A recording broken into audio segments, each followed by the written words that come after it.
Shalom Bapak Ibu, Saudara-saudari, adik-adik yang sangat dikasihi oleh Tuhan Yesus. Nas yang akan kita renungkan kali ini adalah dari Ulangan 13 ayat 1 sampai ayat 5. Adapun tema yang akan kita renungkan dari nas ini adalah menjalankan perintahnya. Mari kita mulai renungan kita kali ini dengan kita bersama-sama secara seksama membaca nas kita kali ini sebagaimana terpampang di hadapan kita, yaitu dari Alkitab Bahasa Indonesia versi terjemahan baru. Selanjutnya, mari kita renungkan kehendak Tuhan terhadap umatnya menurut nas kita kali ini. Kalimat-kalimat dan anak-anak kalimat di dalam nas kita ini yang adalah sebagai berikut. Janganlah engkau mendengarkan perkataan nabi atau pemimpi itu. Tuhan Allahmu mencoba kamu untuk mengetahui apakah kamu sungguh-sungguh mengasihi Tuhan Allahmu dengan segenap hatimu dan dengan segenap jiwamu. Tuhan Allahmu harus kamu ikuti, kamu harus takut akan Dia. Kamu harus berpegang pada perintahnya. Suaranya harus kamu dengarkan, kepadanya harus kamu berbakti dan berpaut secara tersurat dan tersirat dan berdasarkan penafsiran-penafsiran yang ada.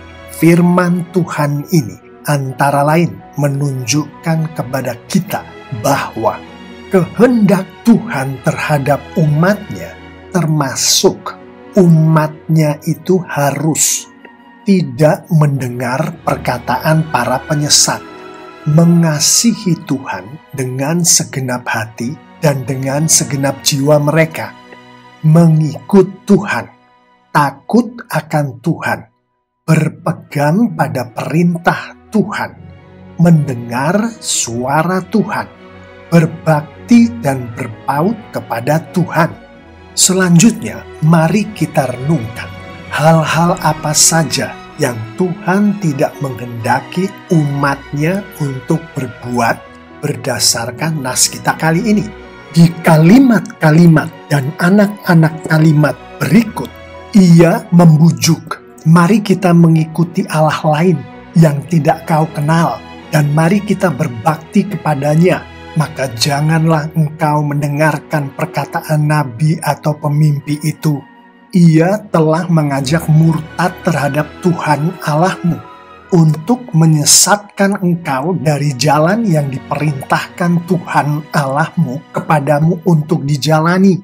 Secara tersurat dan tersirat dan dari penafsiran-penafsiran yang ada, firman Tuhan ini menunjukkan kepada kita bahwa Tuhan tidak menghendaki umatnya, Tuhan tidak membolehkan umatnya untuk terbujuk oleh siapapun, untuk murtad terhadap Tuhan, untuk tersesat dari jalan yang diperintahkan oleh Tuhan kepada umatnya untuk dijalani. Dan dari kalimat-kalimat dan anak-anak kalimat berikut, janganlah engkau mendengarkan perkataan nabi atau pemimpi itu. Tuhan Allahmu mencoba kamu untuk mengetahui apakah kamu sungguh-sungguh mengasihi Tuhan Allahmu dengan segenap hatimu dan dengan segenap jiwamu. Tuhan Allahmu harus kamu ikuti, kamu harus takut akan Dia, kamu harus berpegang pada perintahnya. Suaranya harus kamu dengarkan, kepadanya harus kamu berbakti dan berpaut. Tuhan tidak menghendaki umatnya, Tuhan tidak membolehkan umatnya untuk mendengar perkataan para penyesat, mengasihi Tuhan tidak dengan segenap hati dan tidak dengan segenap jiwa mereka, tidak mengikuti Tuhan, tidak takut akan Tuhan, tidak berpegang pada perintah Tuhan, tidak mendengar suara Tuhan, tidak berbakti dan tidak berpaut kepada Tuhan. Selanjutnya, mari kita renungkan perintah Tuhan dalam konteks nas kita ini. Kalimat-kalimat dan anak-anak kalimat berikut. Apabila di tengah-tengahmu muncul seorang nabi atau seorang pemimpi, dan ia membujuk, mari kita mengikuti Allah lain yang tidak kau kenal, dan mari kita berbakti kepadanya, nabi atau pemimpi itu haruslah dihukum mati.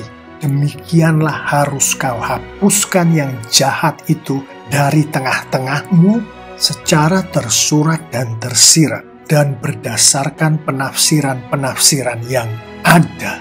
Perintah Tuhan dalam konteks nas kita kali ini sangatlah jelas, yaitu terhadap mereka yang jahat, terhadap para penyesat, agar umatnya menghukum para penyesat itu, mereka yang jahat itu mati, agar umatnya menghapuskan mereka, menghapuskan yang jahat itu, menghapuskan para penyesat itu dari tengah-tengah umatnya.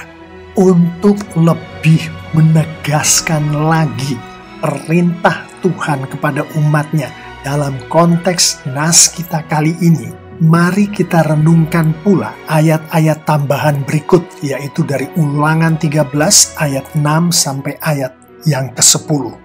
Kalimat-kalimat dan anak-anak kalimat di ayat 6 sampai ayat 10 ini sebagaimana berikut. Apabila saudaramu laki-laki, anak ibumu, atau anakmu laki-laki, atau anakmu perempuan, atau istrimu sendiri, atau sahabat karibmu membujuk engkau diam-diam, katanya, mari kita berbakti kepada Allah lain, maka janganlah engkau mengalah kepadanya, dan janganlah mendengarkan dia. Janganlah engkau merasa sayang kepadanya, janganlah mengasihani dia, dan janganlah menutupi salahnya, tetapi bunuhlah dia. Pertama-tama tanganmu sendirilah yang bergerak untuk membunuh dia, kemudian seluruh rakyat. Engkau harus melempari dia dengan batu sehingga mati.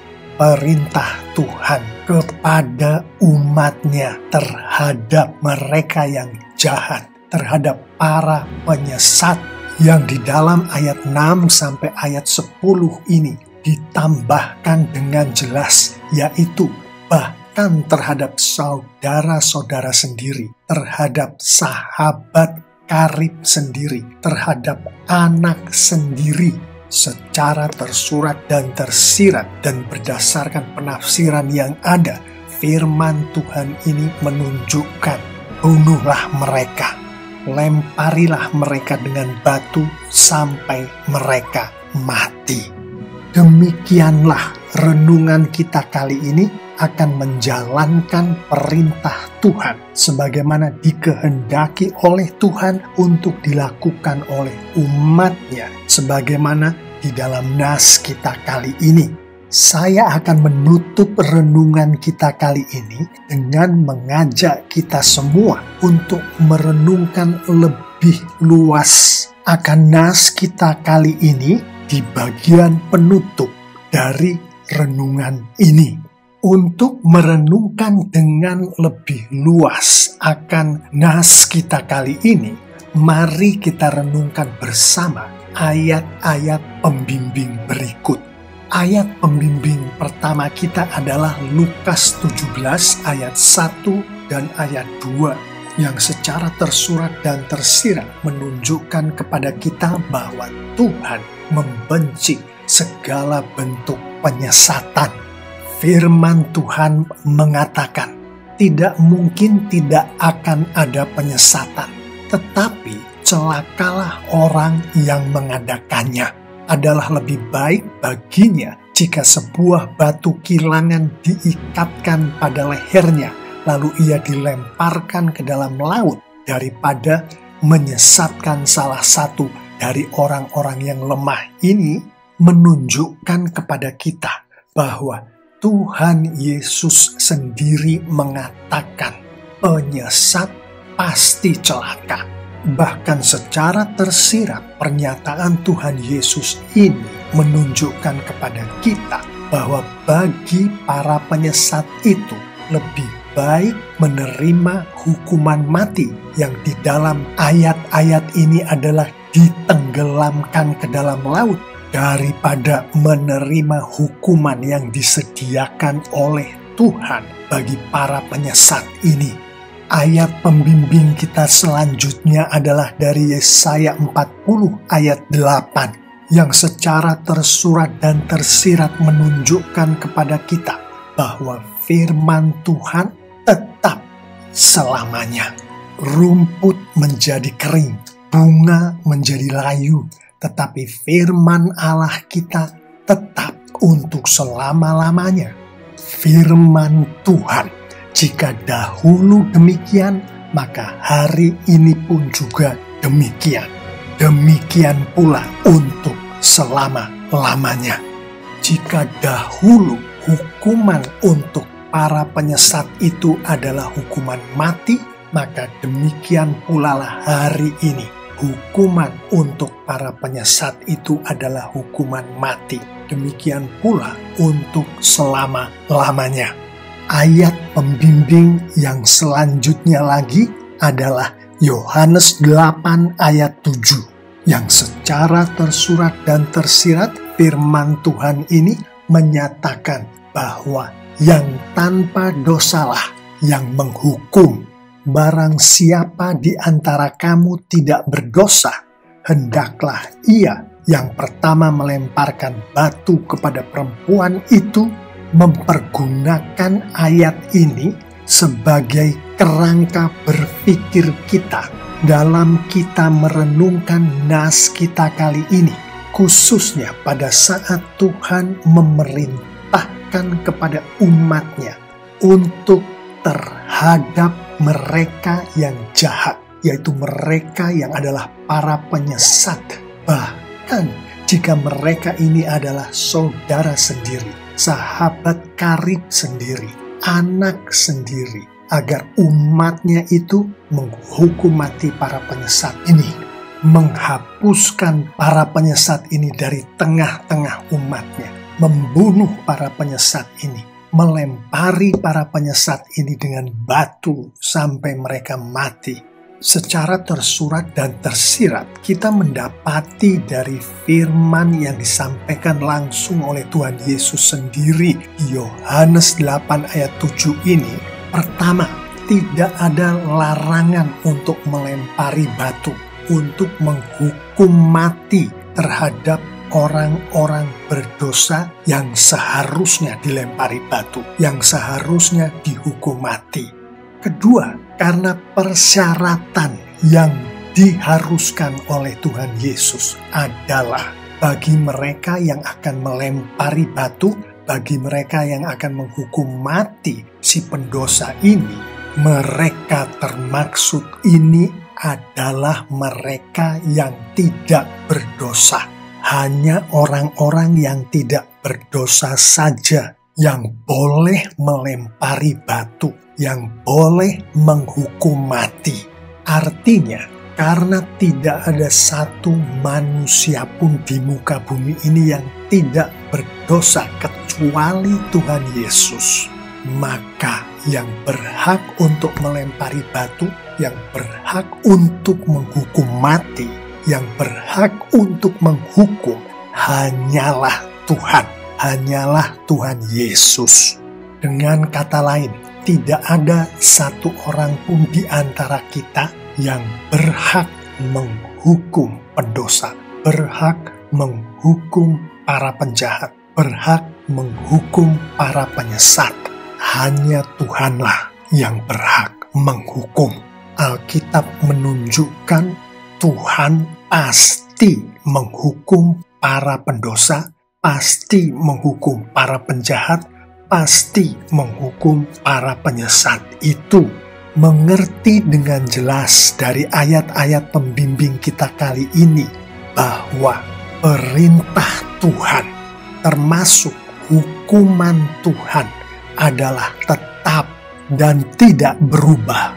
Bahkan Tuhan Yesus sendiri memperjelas dan mempertegas akan perintah Tuhan, hukuman Tuhan sehubungan dengan para penyesat, para orang jahat, para pendosa ini.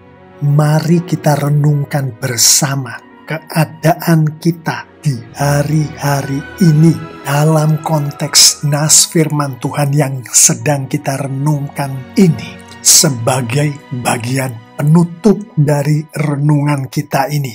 Mungkinkah di hari-hari ini kita berada pada posisi sebagai penyesat?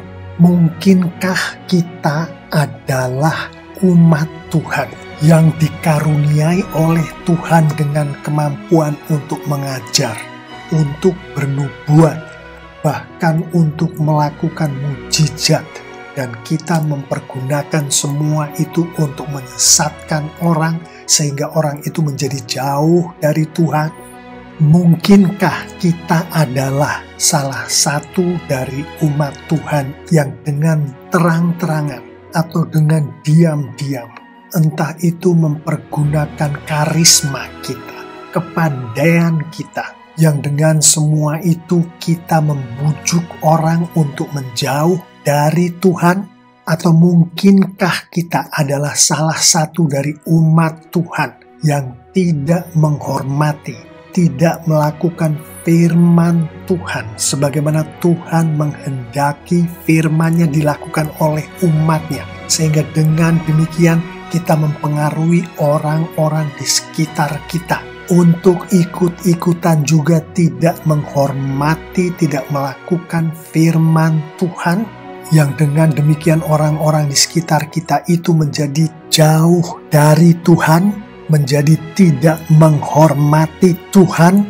Jawaban dari pertanyaan-pertanyaan untuk kita renungkan ini adalah sebagaimana dikatakan oleh ayat pembimbing kita, Lukas 17 ayat 1 dan ayat 2. Sangat-sangat mungkin untuk kita-kita yang adalah penyesat, yang adalah pendosa, yang adalah yang jahat seperti yang dimaksudkan di renungan kita ini, berhati-hatilah. Sebagaimana ayat-ayat pembimbing kita menunjukkan, Tuhan pasti akan menghukum. Memperluas renungan kita akan nas kita kali ini, apakah mungkin keadaan kita saat ini adalah sedang tersesat? Apakah mungkin kita sedang disesatkan oleh ajaran, oleh nubuat, bahkan oleh mukjizat yang menyesatkan sehingga kita menjadi jauh dari Tuhan? Atau apakah mungkin saat ini kita sedang disesatkan secara terang-terangan atau diam-diam oleh seseorang yang memiliki karisma, memiliki kepandaian, yang memampukan orang termaksud membujuk kita sehingga kita menjauh dari Tuhan? Atau apakah mungkin saat ini kita sedang disesatkan oleh mereka yang tidak menghormati, tidak melakukan firman Tuhan? Padahal mereka yang tidak menghormati dan tidak melakukan firman Tuhan ini seharusnya menjadi contoh bagi kita di dalam kehidupan rohani kita, sehingga karena pengaruh dari orang-orang yang tidak menghormati, tidak melakukan firman Tuhan itu, membuat kita menjadi tidak hormat pula pada firman Tuhan itu, membuat kita menjadi jauh dari Tuhan. Jawaban dari pertanyaan-pertanyaan terakhir tadi untuk kita renungkan di dalam renungan kita kali ini berdasarkan ayat pembimbing kita Lukas 17 ayat 1 dan ayat 2 adalah sangat-sangat mungkin. Dan jika kita menyadari bahwa kita adalah orang-orang yang sedang disesatkan, maka berhati-hatilah. Alkitab menunjukkan dengan jelas bahwa orang-orang yang tersesat, mereka pun menerima hukuman dari Tuhan. Mengetahui bahwa kita dapat berada pada posisi sebagai penyesat ataupun sebagai orang yang tersesat akibat dari ajaran-ajaran, nubuat-nubuat, bahkan mujizat-mujizat, akibat dari karisma, dari kepandaian, bahkan sebagai akibat dari tindakan tidak menghormati, tidak melakukan firman Tuhan sebagaimana yang dikehendaki oleh Tuhan. Baik itu akibat termaksud datangnya dari diri kita atau dari orang lain, yang mana baik sebagai penyesat maupun yang tersesat kita akan menerima hukuman dari Tuhan. Maka mari kita akhiri renungan kita kali ini dengan kita bersama-sama merenungkan beberapa penerapan berikut. Mengetahui dengan jelas bahwa sebagaimana disampaikan oleh nas kita kali ini yang baru saja kita renungkan, yang secara tersurat dan tersirat menunjukkan dengan jelas kepada kita, yaitu untuk menghindari hukuman dari Tuhan. Satu-satunya cara ialah hanya dengan menjalankan perintah Tuhan, menjalankan firman Tuhan.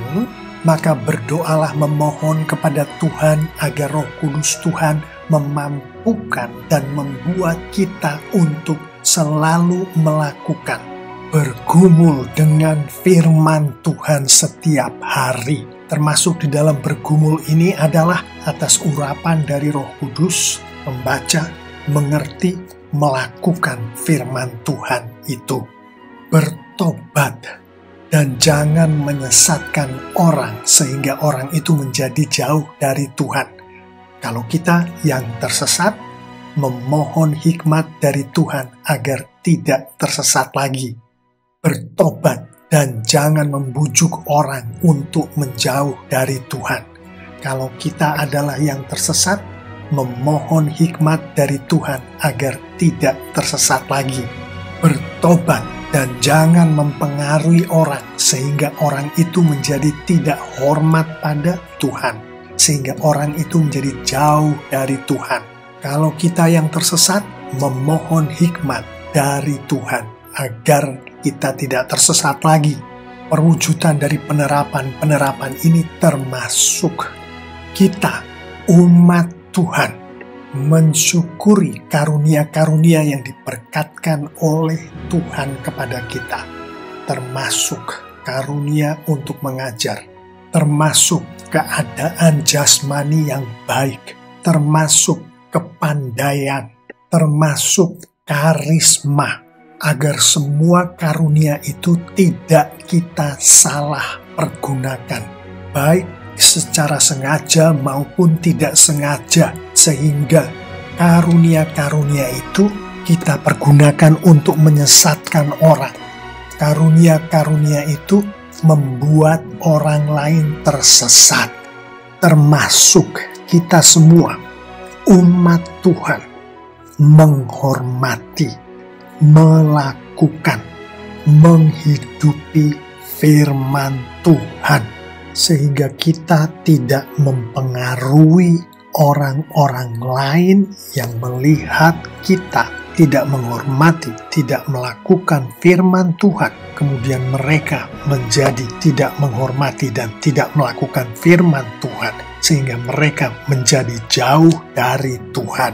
Bapak, Ibu, saudara-saudari, adik-adik yang sangat dikasihi oleh Tuhan Yesus, saya mengimani jika kita semua umat Tuhan menghidupi firman Tuhan ini lengkap dengan penerapan-penerapannya, maka Tuhan kita semakin dimuliakan dengan luar biasa. Amin.